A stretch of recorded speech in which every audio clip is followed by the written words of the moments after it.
السلام علیکم، welcome to done stories channel. کہانی شروع کرنے سے پہلے ہمارے چینل کو سبسکرائب کریں اور بیل بٹن دبا کر تمام ویڈیو نوٹیفیکیشنز آن کر لیں۔ جب تک سومی چائے بنا کر لائی، منصور کے ہاتھ تیزی سے چلتے رہے۔ اس دوران میں وہ بار بار ڈاکٹر جمال کی تصویر کو غور سے دیکھتا رہا۔ سومی نے چائے کی ٹرے لا کر رکھی تو منصور اپنا کام مکمل کر چکا تھا۔ اس نے میرے ہاتھ میں چھوٹا سا آئینہ تھما دیا۔ آئینے میں اپنا بدلا ہوا چہرہ دیکھ کر میں بولا، تم بھی اپنے ہنر میں یکتا لگتے ہو مجھے۔ تصویر اور میرے چہرے میں کوئی فرق نہیں۔ اچھا، پہلے چائے پیتے ہیں، پھر بقیہ کام بعد میں ہوگا، منصور نے کہا۔ ابھی تو رات کے 10 بجنے میں بہت دیر ہے۔ کیوں؟ کیا رات کو 10 بجے تمہیں کہیں پہنچنا ہے؟ میرے سوال پر وہ مسکرا کر کہنے لگا، مجھے نہیں بلکہ تم دونوں کو ڈیوٹی پر پہنچنا ہے۔ ہاں، پہنچاؤں گا میں ہی تمہیں، اور وقت سے پہلے۔ آج تم رات کی ڈیوٹی پر ہو۔ ڈیوٹی پر پہنچنے سے پہلے اچھا ہے کہ تم کو کوارٹر بھی دیکھ لو جہاں تمہیں رہنا ہے۔ یوں بھی ہسپتال کی یونیفارم وہی ہے۔ اس کے علاوہ بقیہ ضروری سامان بھی ڈیوٹی کے وقت تمہیں جو درکار ہوگا اسی کوارٹر میں ہے۔ مجھے تم سے تو یہی امید ہے کہ جو کام تمہارے سپرد کیا جانے والا ہے اسے آج رات ہی انجام دے سکتے ہو۔ پھر بھی جلدی نہیں کرنا۔ تم دونوں کو بہت محتاط اور چوکنا رہنا پڑے گا کیونکہ منکرا کے غلام بھی وہاں موجود ہوں گے۔ منکرا کے غلام؟ میں جان بوجھ کر چونک اٹھا۔ تو کیا ہوا؟ کیا تم ڈرتے ہو ان سے؟ منصور ہنس کر بولا۔ پھر چائے پیتے ہوئے منصور نے بتا ہی دیا کہ نجوا ہم سے کیا کام لینا چاہتی ہے۔ میرا قیاس درست ثابت ہوا۔ نجوا کے حکم پر ہمیں منکرا کے غلام عدنان کو موت کی گہری نیند سلانا تھا۔ موقع پر متعین پولیس والے، ڈاکٹروں اور نرسوں کے سوا کسی کو بھی عدنان کے قریب نہیں جانے دے رہے تھے۔ نجوا نے پہلے اس کام کے لیے ڈاکٹر جمال اور عشیقہ کو منتخب کیا، لیکن پھر اس نے اپنا ارادہ بدل دیا۔ منصور نے بتایا اس کا سبب تم دونوں ہو، لیکن یہ کام ہے بہت خطرناک۔ پولیس کو ہم پر ذرا سا بھی شبہ ہو گیا تو پھنس جائیں گے۔ میں بولا، اس سے بھی زیادہ تشویش کی بات یہ ہے کہ وہاں منکرا کے غلام بھی ہوں گے۔ یہ تمہیں بھی خبر ہے کہ وہ پراسرار قوتوں کے مالک ہیں۔ وہ ہماری راہ میں رکاوٹ بن سکتے ہیں۔ اتنی آسانی سے وہ اپنے ساتھی کو مرنے نہیں دیں گے۔ اگر یہ خطرات نہ ہوتے تو نجوا تمہیں وہاں کیوں بھیجتی؟ پھر جس شخص کو ٹھکانے لگانا ہے وہ تمہارے بھی دشمنوں میں سے ایک ہے۔ منصور نے یہ کہہ کر مجھے مطمئن کرنا چاہا۔ یہ گفتگو ابھی جاری ہی تھی کہ اندر والے کمرے میں ٹیلی فون کی گھنٹی بجنے لگی۔ نجوا نے فون کیا ہوگا، منصور نے کہا۔ پھر اٹھا، چلو میں بھی اسے گرین سگنل دے دیتا ہوں۔ منصور میرے ساتھ اندر والے کمرے میں آ گیا۔ میں نے ریسیور اٹھایا تو دوسری طرف سے نجوا کی آواز ہی سنائی دی۔ تمہیں کام بتا دیا گیا؟ میری آواز پہچان کر وہ بولی، ہاں پتہ چل گیا کہ کیا کرنا ہے۔ میں نے جواب دیا، تم دونوں کو تیار ہونے میں کتنی اور دیر لگے گی؟ نجوا نے معلوم کیا۔ ہم تیار ہیں، میں فوراً بولا۔ منصور کو بلاؤ، میں جاننا چاہتی ہوں کہ وہ بھی مطمئن ہے یا نہیں۔ وہ یہیں میرے قریب موجود ہے، بات کر لو۔ میں نے یہ کہہ کر ریسیور منصور کو دے دیا۔ دوسری طرف سے جو بھی پوچھا گیا اس کے جواب میں منصور نے کہا، میں نے اپنا کام پورا کر دیا ہے۔ ہاں، اطمینان ہے مجھے۔ ٹھیک ہے، میں انہیں ابھی پہنچا آتا ہوں۔ یہ کہہ کر منصور نے ریسیور میری طرف بڑھایا اور بولا، رکھ دو کریڈل پر۔ تو میری بات سن کر سمجھ ہی گئے ہوگے کہ مجھے کیا حکم ملا ہے۔ سمجھ چکا ہوں کہ ہمیں ابھی چلنا ہے۔ یہ کہہ کر میں نے اس سے پوچھا، اگر ہم اپنے سوٹ کیس بھی ساتھ لے چلیں تو کیسا رہے گا؟ ضرورت تو نہیں، کیونکہ تمہیں اسی بنگلے پر واپس آنا ہے۔ پھر یہ بھی ذہن میں رکھو کہ وہاں سے فرار ہوتے وقت ممکن ہے تمہیں اپنے کوارٹر تک جانے کی مہلت ہی نہ ملے۔ ایسی صورت میں تم اپنے سوٹ کیس واپس نہیں لا سکو گے۔ کپڑے وغیرہ تمہیں وہاں مل جائیں گے۔ تمہیں اور بھی چاہیے کیا؟ پھر تو سوٹ کیس یہی رہنے دو ساتھ۔ سومی بول اٹھی۔ ذرا ہی دیر کے بعد سومی اور میں منصور کی کار میں بیٹھے ہوئے یرموک کی طرف جا رہے تھے۔ اس وقت اندھیرا پھیلنے لگا تھا جب ہم ہسپتال کی حدود میں داخل ہوئے۔ وہ کوارٹر ہسپتال کی اگلی سمت میں تھا جس کے سامنے منصور نے کار روک دی۔ لو یہ کوارٹر کی چابی۔ منصور نے ایک کی رنگ مجھے تھما دیا، پھر ہمارا حوصلہ بڑھانے کی خاطر کہنے لگا، نجوا تمہاری طرف سے غافل نہیں رہے گی، گھبرانا مت۔ ہم دونوں خاموشی کے ساتھ کار سے اتر گئے۔ منصور کار کو آگے بڑھا کر لے گیا۔ کوارٹر کا دروازہ کھول کر اندر قدم رکھتے ہی مجھے اچانک خطرے کا احساس ہوا۔ یوں لگا جیسے اندر پہلے سے کوئی موجود ہو۔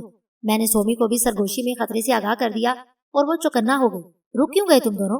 اندھیرے سے ایک آواز ابھری، دروازہ بند کر کے اندر آ جاؤ۔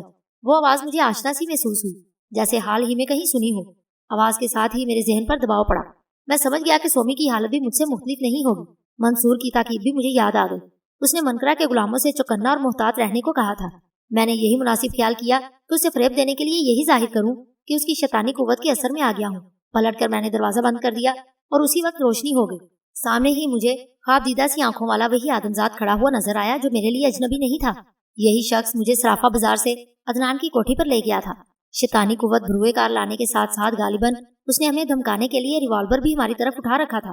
میں چاہوں تو ابھی تم دونوں کو موت کے گھاٹ اتار دوں، لیکن تمہیں جان بچانے کا ایک موقع ضرور دوں گا، وہ سخت آواز میں بولا اور پھر میری آنکھوں میں آنکھیں ڈال دی۔ اپنی بات جاری رکھتے ہوئے اس نے سوال کیا، نجوا سے تمہاری کیا سودے بازی ہوئی ہے؟ جواب دینے میں بھی مجھے دیر نہ ہوئی۔ وہ میرے شعبے میں زیر علاج ایک شخص عدنان کو ختم کروانا چاہتی ہے۔ اس کے لیے نجوا نے مجھے 20,000 دینار دینے کو کہا، اور تم نے اس کی پیشکش قبول کر لی؟ وہ شخص بول اٹھا، نہیں، میں نے بلا جھجک انکار کر دیا۔ اپنے پیشے سے میں غداری نہیں کر سکتا۔